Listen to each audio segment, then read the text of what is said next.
Welcome guys, and in this video I'm going to show you how you can change logo link to a custom URL on Shopify Dawn Theme. So what you'll need to do is basically go to your Shopify control panel, then click on the three dots right here and click on edit code. Then what you'll need to do is wait a little bit until it loads an editor, and after that we should find an sections right here.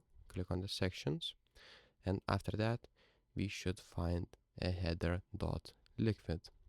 So the header.liquid is right here, and what you'll need to do is click Ctrl F and then type root double underscore URL, and as you can see we have this one right here. Okay, not double but only one underscore. So we have this one, and let's see which one do we have other.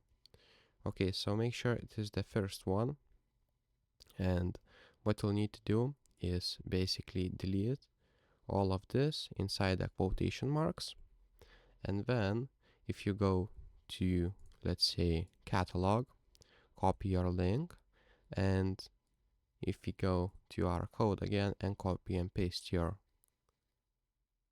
link right here and save it, it should work fine. And let's test it. Let's refresh the page and let's go to home, and if we press on the logo we will be in our products. So that's pretty much it. If this video was helpful for you guys, please make sure to subscribe to Guide to Everything, comment down below for the algorithm, and see you in the next one. Have a nice day.